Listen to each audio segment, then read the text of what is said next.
When I returned to Baker Street from a short holiday in the spring of 18 for some time.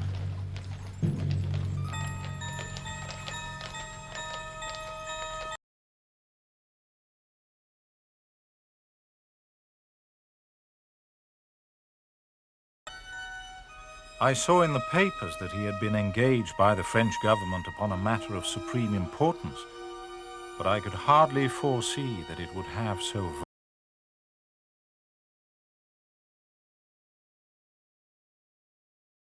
took place between Mr. Sherlock Holmes and Professor Moriarty in that fateful year. Ah, Mrs. Hudson.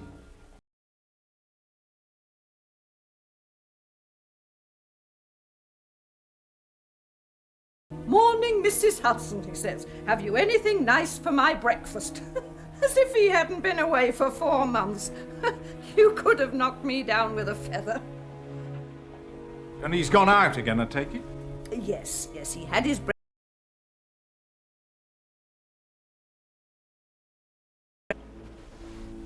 Visitor? An elderly gentleman. They had words.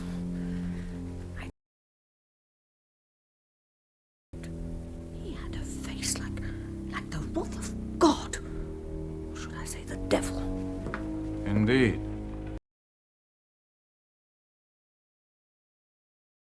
Celebrate Mr. Holmes' return. Why not? Very good. Thank you, Mrs. Hudson. I learned later that Holmes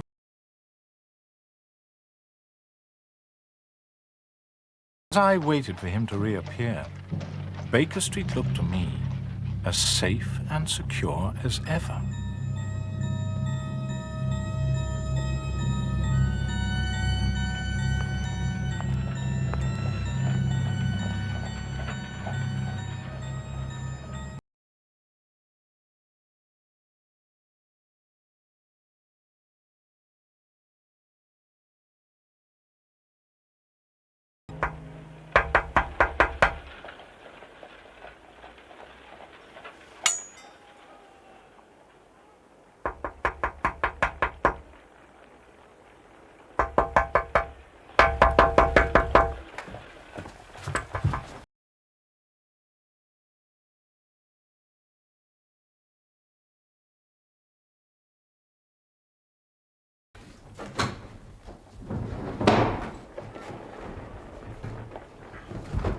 Holmes.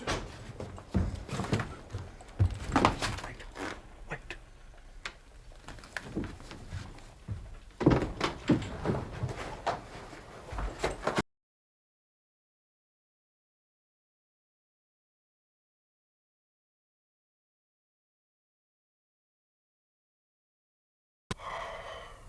Air guns.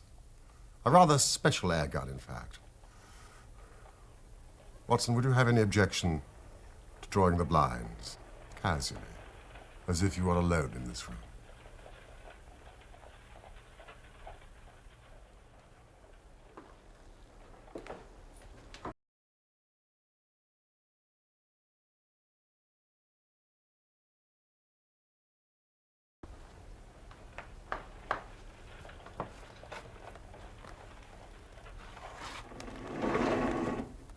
Watson, I think you know me well enough to...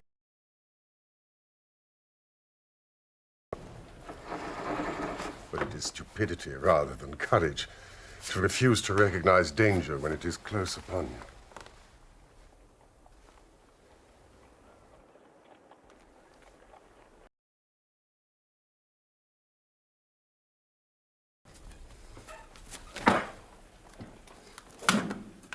Watson, might I have a match?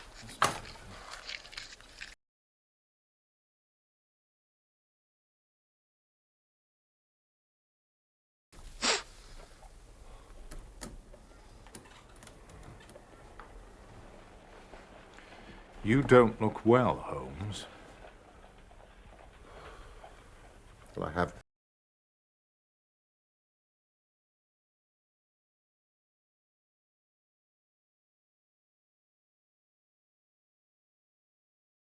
I'm unable to leave this room until after dark, and then most likely by the way that I came.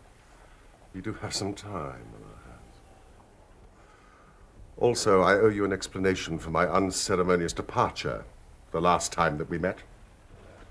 I'll take some notes, if I may. Oh, by all means. This case.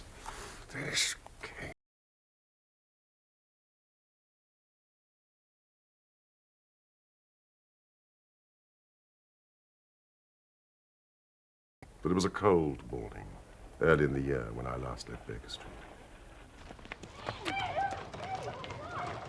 I had no idea what I was. All I knew that was important and abroad. My in Paris. And my client, none less.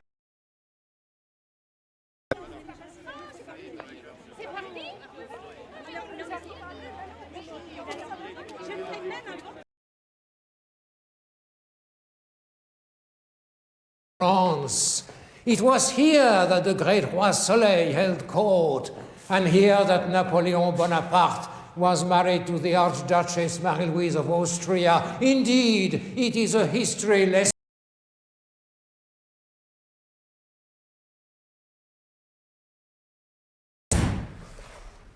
Gentlemen, shall we come to the point? I presume the Mona Lisa has been stolen. Qui le lui a dit? Je vous assure, monsieur le ministre, je n'ai absolument rien dit. When I see two hooks and the scandal.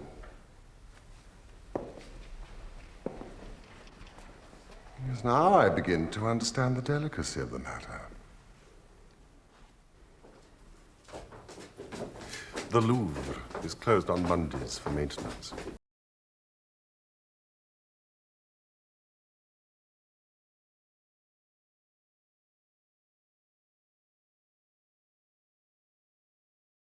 In a little storeroom under the Salon Carré. We put the glass over the painting only a month ago. We feared an acid attack. There was such a one in Florence recently. How very fortunate. Pardon? 2 good thumbprints.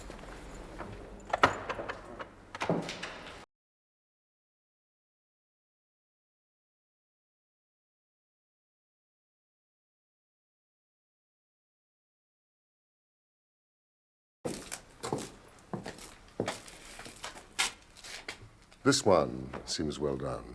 Yes, that artist is particularly clever and makes a good living from his copying. I should like to meet him sometime.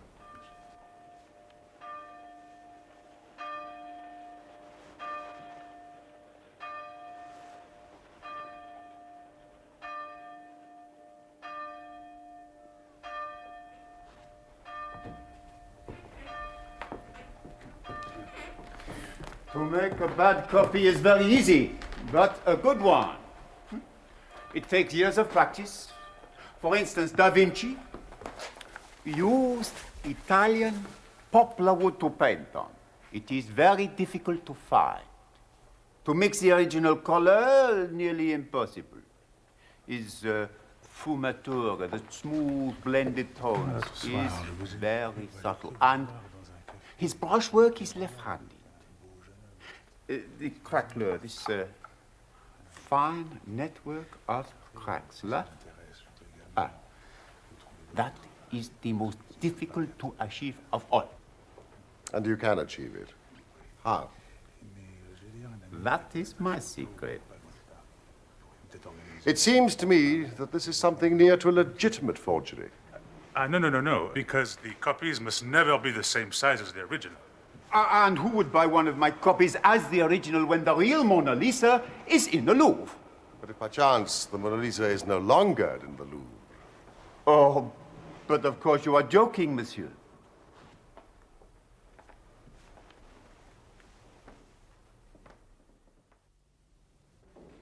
Happily, the French police are well ahead of the British when it comes to fingerprints.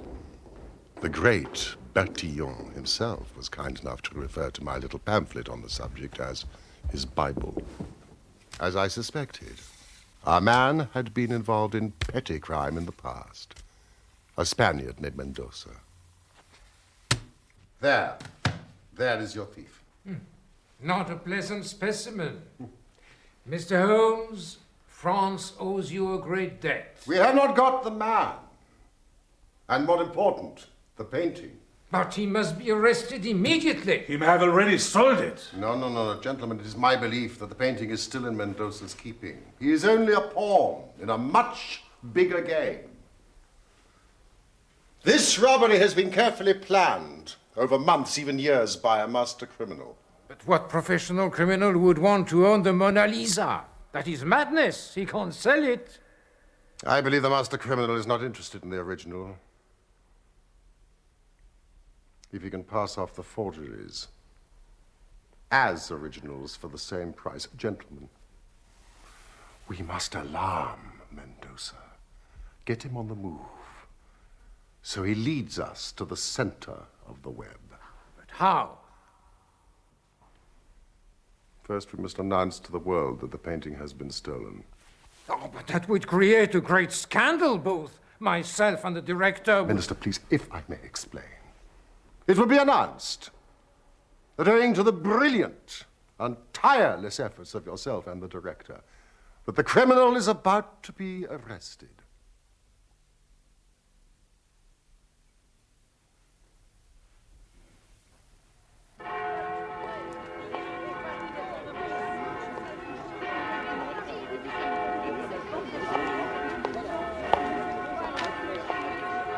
Mr. Holmes, we must arrest him now. No.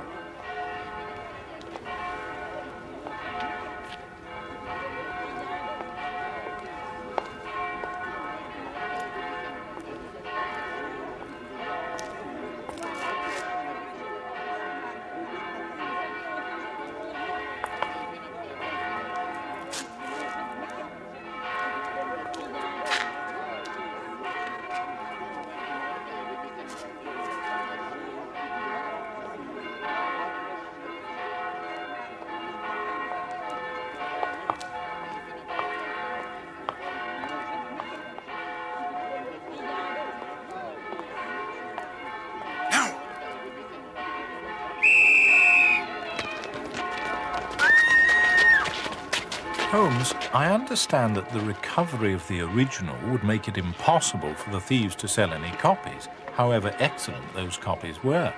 But did you have any clue to the identity of the mastermind behind the whole scheme? I was satisfied that I had recognized one of Professor Moriarty's agents. Moriarty?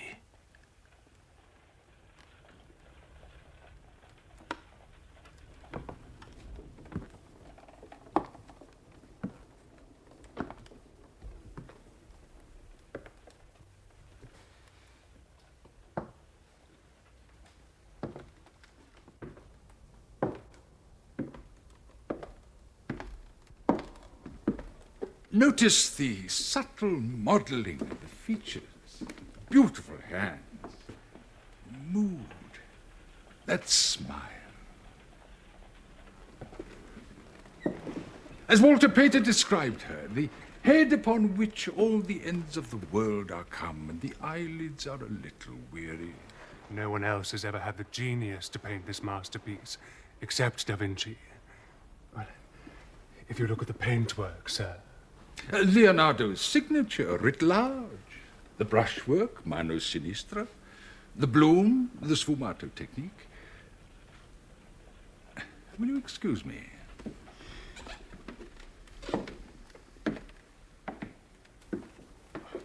I would say, without hesitation, that the general opinion of the art world is that this is the greatest portrait ever painted.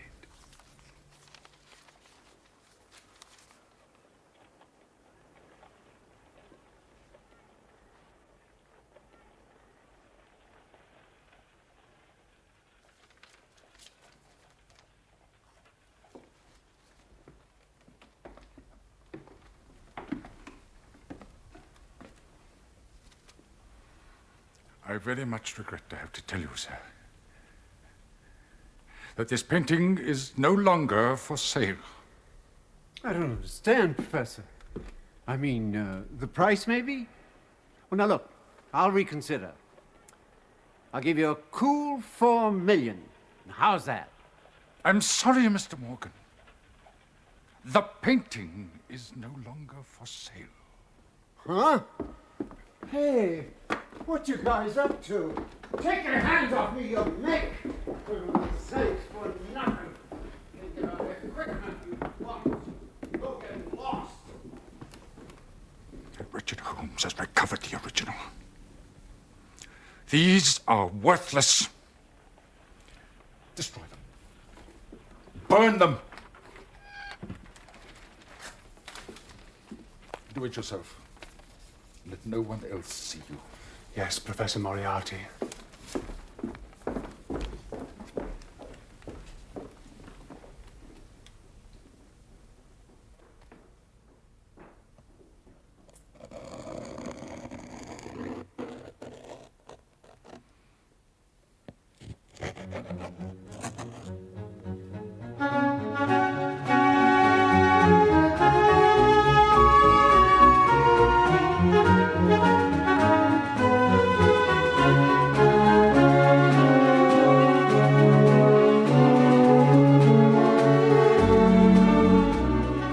Must congratulate you, Holmes.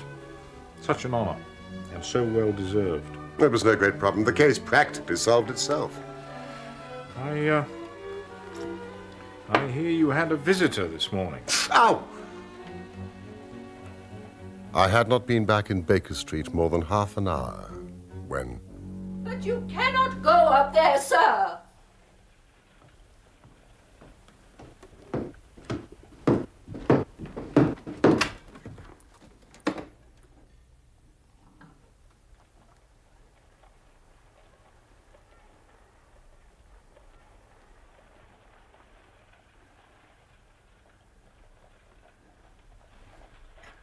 You have less frontal development than I should have expected. It's a dangerous habit to finger loaded firearms in the pocket of one's dressing gown.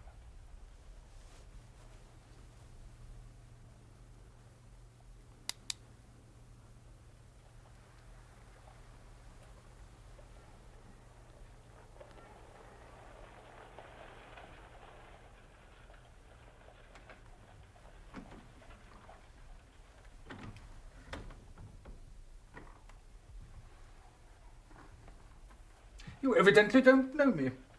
On the contrary, I think it's fairly evident that I do. I can spare you 5 minutes, if you have anything to say. All that I have to say has already crossed your mind. And possibly my answer has already crossed yours. You stand fast. Absolutely.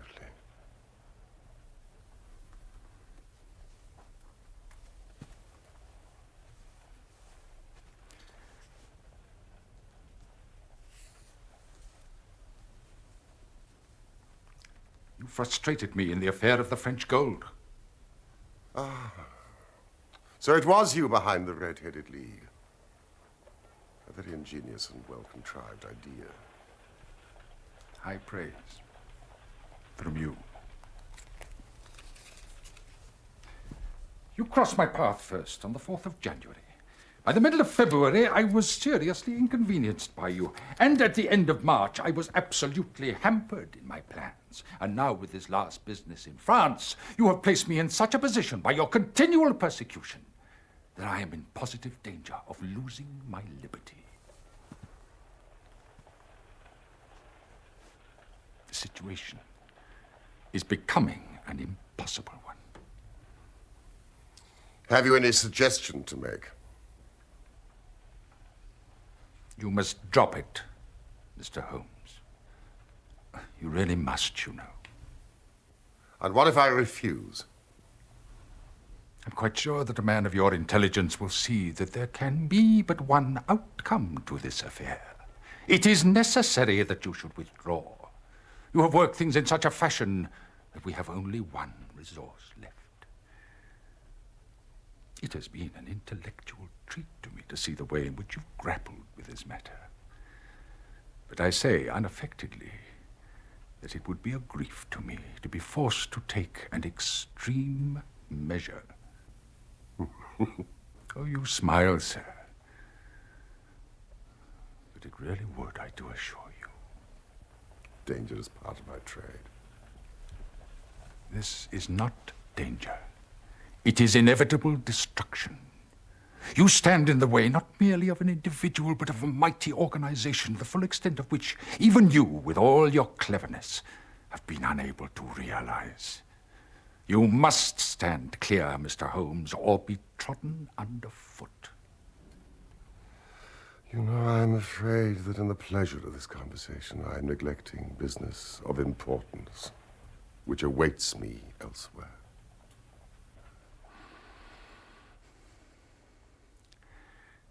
Well, well. It seems a pity. But I've done what I could.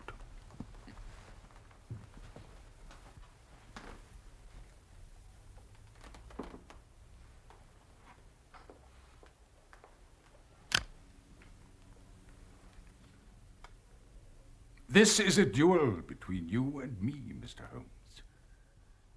You hope to place me in the dock. You hope to beat me. If you are clever enough to bring destruction on me, rest assured, I shall do as much for you.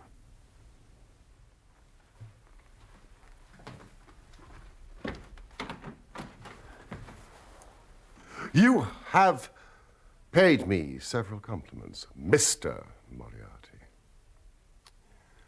Let me pay you one in return when I say that if I were assured of the former eventuality, I would, in the interests of the public, cheerfully accept the latter. I can promise you the one, but not the other.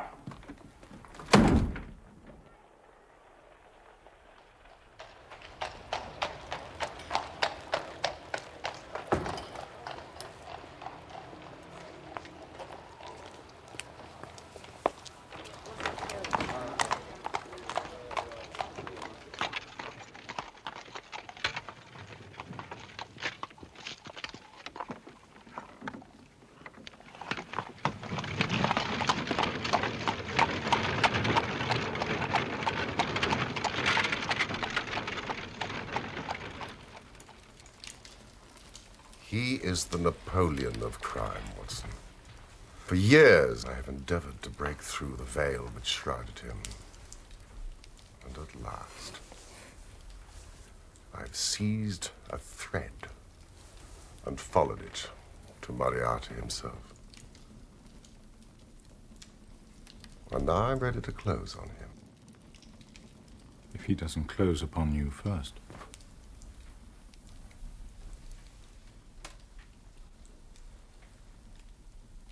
On Monday, next, matters will be ripe. The professor and all the principal members of his gang will be in the hands of the police. Then will come the greatest criminal trial of the century, the clearing up of over 40 mysteries and the rope for all of them. I cannot do better than to get away for the few remaining days. It would give me great pleasure, Watson, if you would come onto the continent with me. The continent? I'd be delighted, Holmes, but where? Anywhere. It's all the same to me. Yes, but won't we have to dispose of Professor Moriarty first? It seems to me that we're under siege in this very room. Oh, that reminds me. I must be on my way. Won't you stay the night? No, it's too dangerous for you if I stay here.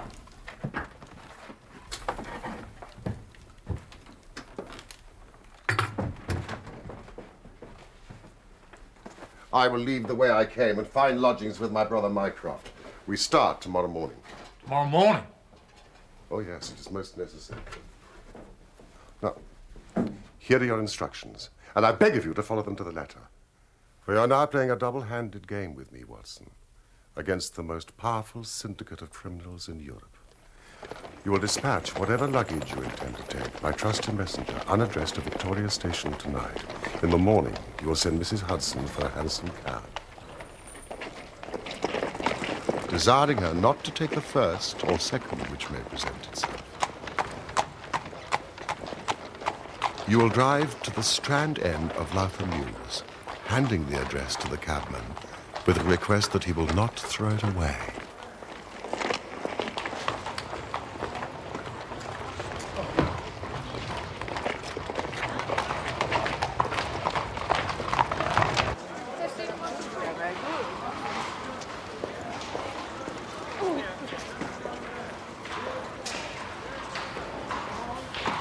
Have your fare ready, and the instant that your cab stops, move speedily through the mews and time yourself to reach the other end at exactly 9:15, where you will find a small brougham waiting close to the curb, driven by a fellow with a heavy black coat tipped at the collar with red.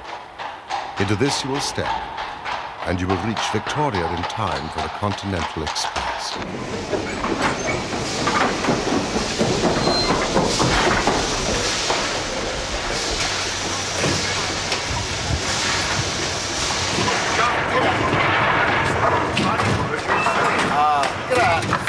Excuse me, sir, I wonder if you speak Italian. No, I'm afraid not. I'm looking for the gentleman who reserved this compartment. Not a sign of him, sir. If you're travelling, you better get aboard.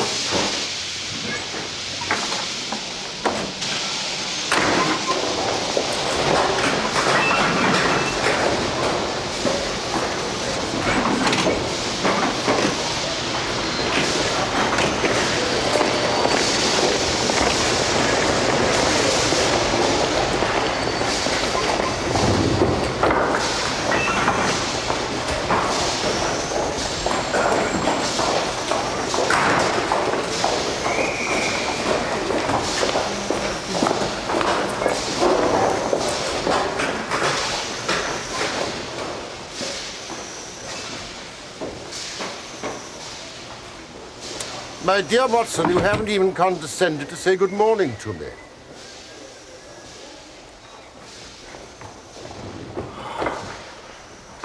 Good heavens, Holmes. How you startled me. It is still necessary to take every precaution.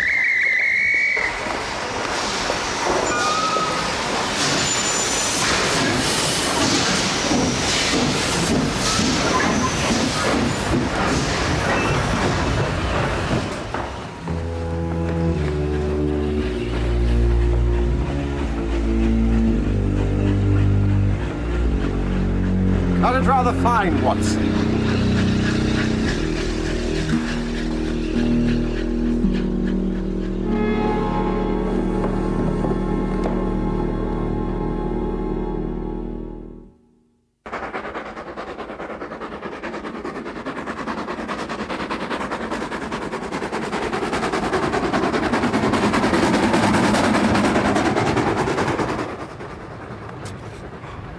I see that this express runs in connection with the boat. So I think we've shaken off Moriarty very effectively. Well, what will he do then? What I should do? Engage a special train. But he'll arrive too late. You will observe from your Bradshaw that this train stops at Canterbury and again at the boat. Moriarty will catch us there. Good heavens, anybody would think that we were the criminals. Let's arrest him as soon as he arrives. Oh, that would ruin everything. We should catch the big fish, but the smaller would dart right and left out of the net. No. And the rest is inadmissible. Well, what then? We shall get out at Canterbury.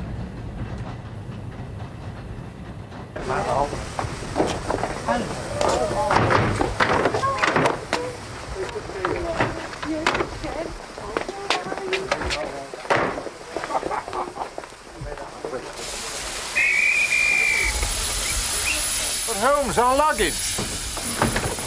We must give Moriarty something to follow. What do we do? We shall go across country.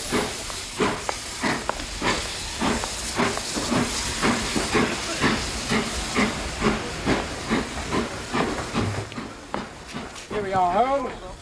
Bradshaw seldom lets you down. From Ashford Junction, we can take the 1 o'clock slow train to Hastings, then on to the dear old London, Brighton and South Coast line, Bexhill to Lewes non-stop, then on to New Haven, evening boat to Dieppe. I think we've got time for an early lunch.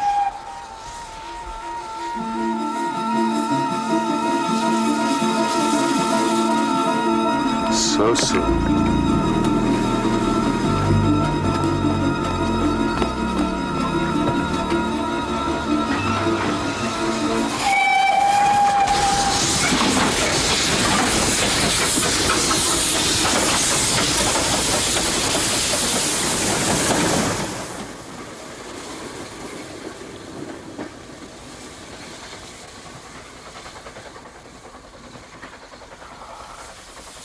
There are limits, you see, to even our friends' intelligence. And now, Watson, we shall treat ourselves to a couple of carpet bags, encourage the manufacturers of the countries through which we travel, and make our way at leisure into Switzerland via Brussels, Luxembourg, and Basel. It fell out as Sherlock Holmes had predicted. We stayed 2 nights in Brussels and then began to make our leisurely way southeast. For a charming week we progressed towards the Alps.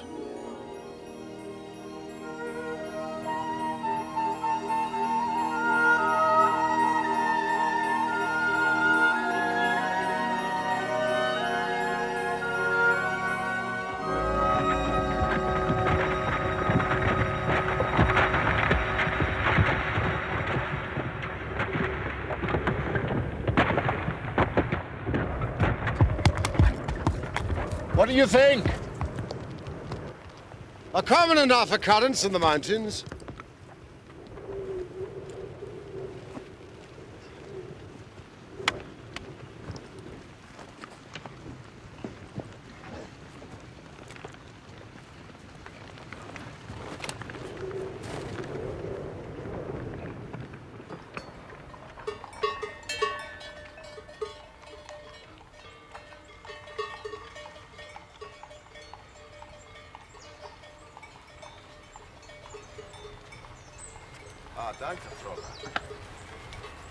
Ah, nothing like drinking the wine where it's grown.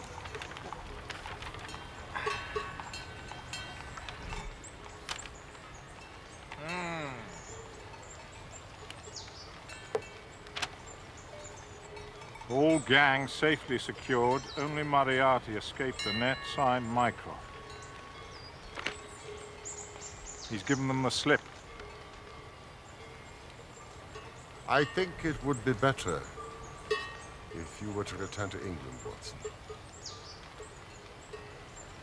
Why? You will find me a very dangerous companion now. Moriarty will devote all his energies to taking his revenge upon me. And if I have a companion... Would you be rid of me? No. Except for the reasons I've given. We've been in tight places before together. Never as tight as this one. I'm not leaving you, Holmes. Not unless you order me to go.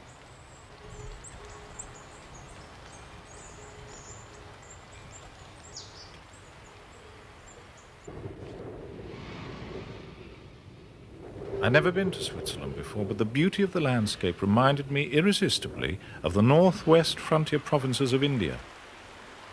But, in spite of the lovely scenery all round us, it was clear to me that never for one instant did Sherlock Holmes forget the shadow that lay across him.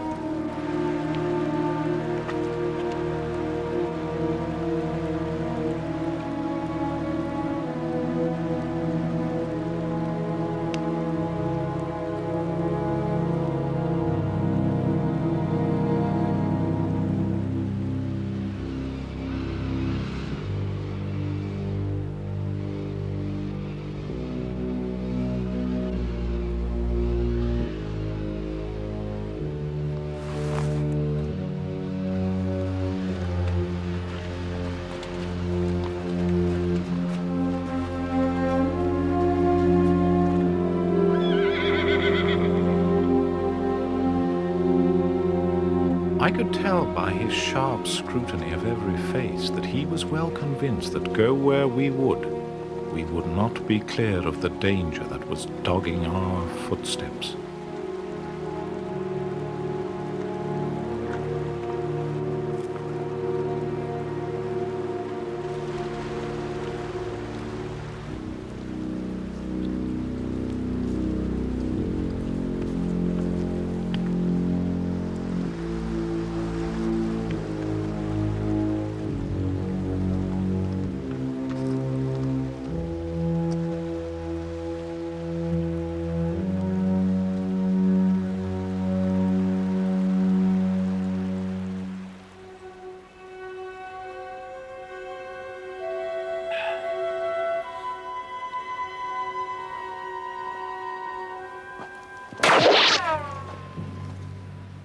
What was that?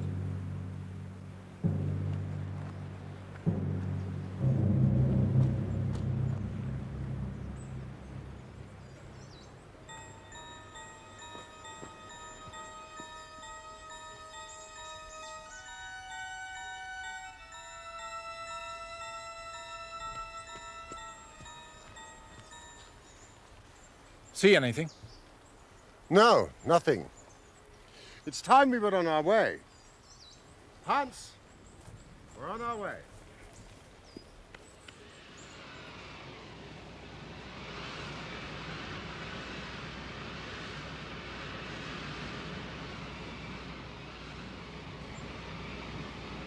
At last we reached the heart of the Bernese Oberland and came to the village of Meiringen, where we put up at the Englischer Hof, then kept by Peter Steiler the elder.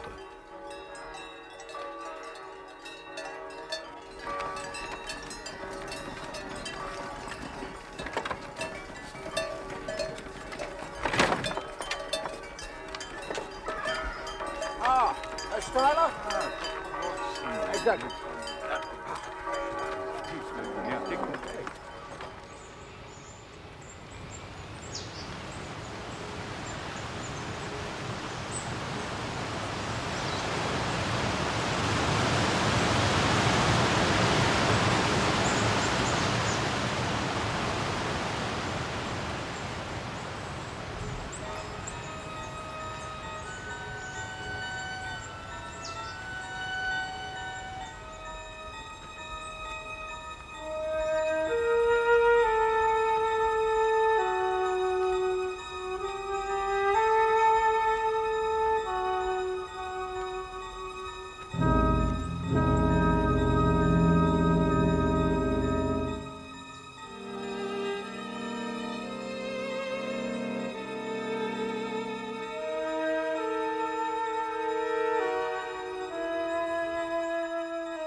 The walk over the hills to Rosenlaue is very beautiful. You can stay the night there and come back the next day, but you must not on any account miss the Falls of Reichenbach. It's only a small detour. There it is. Also, gute Reise. Dankeschön.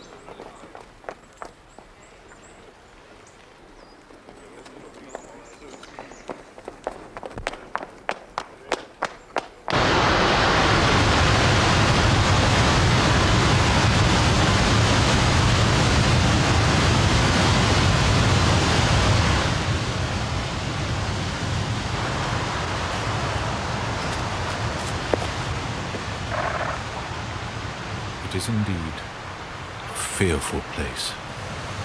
The torrent, swollen by the melting glacier, plunges into a tremendous abyss, in which the spray rose up like the smoke from a burning house.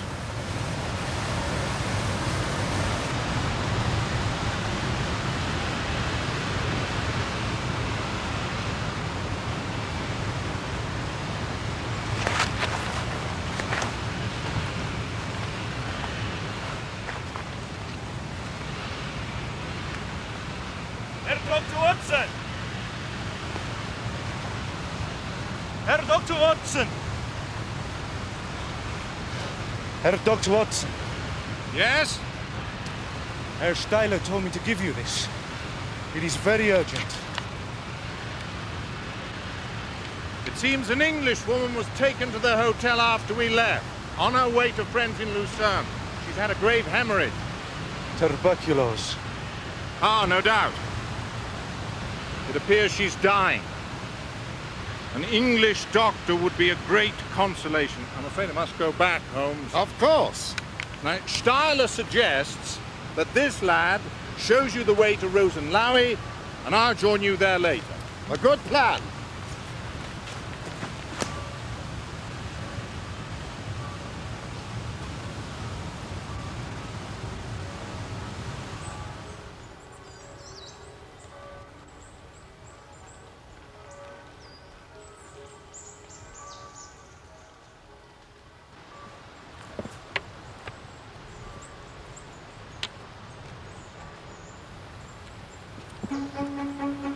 Hey!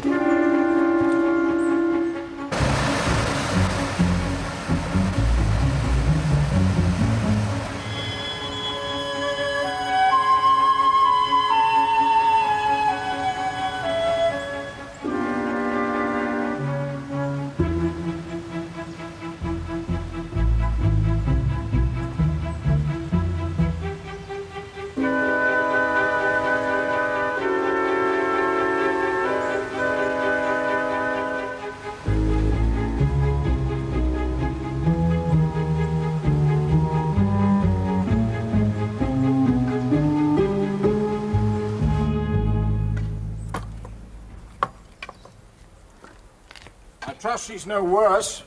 Bitte?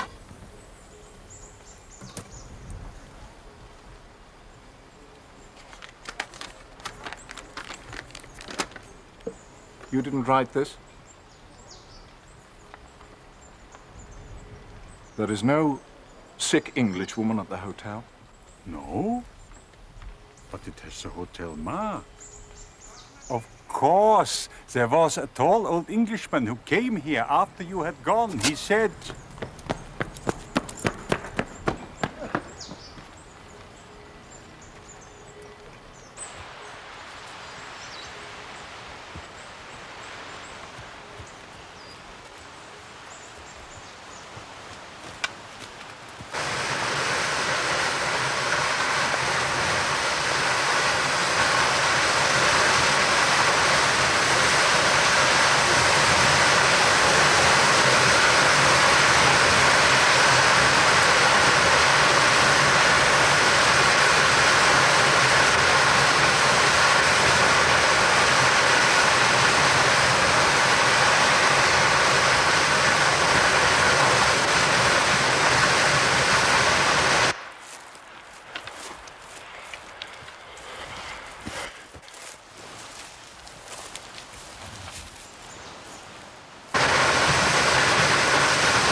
It was the sight of the alpenstock that turned me cold and sick.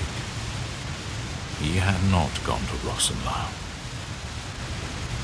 I stood for a minute or two to collect myself, for I was dazed with the horror of the thing. And then I began to think of Holmes's own methods and to try to practice them.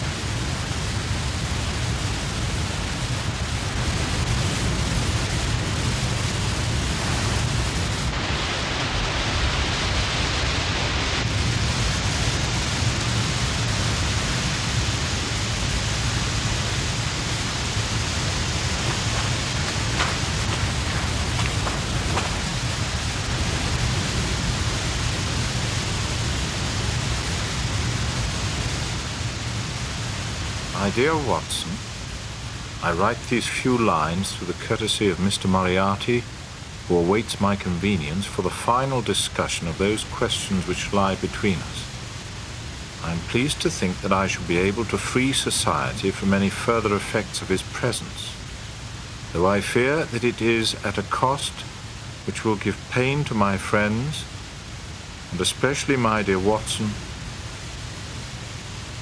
to you. As you know, my career had, in any case, reached a crisis, and no possible conclusion to it could be more congenial to me than this. Indeed, if I may make a full confession to you, I was convinced that the letter from Meiringen was a hoax. I made every disposition of my property before leaving England and handed it to my brother Mycroft. Goodbye, and good luck, and believe me to be, my dear fellow, very sincerely yours, Sherlock Holmes.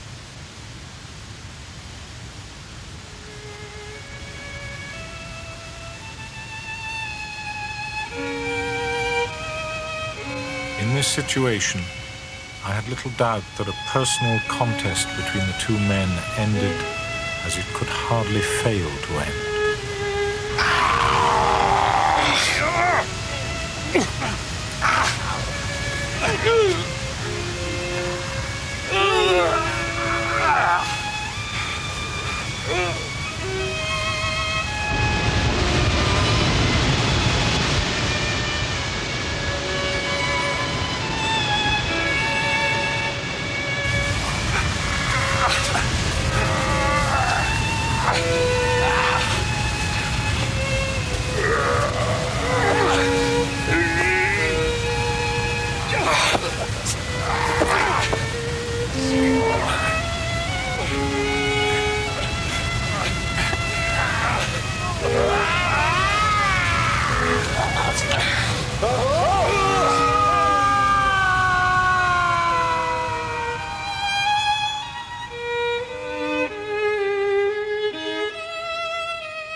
It's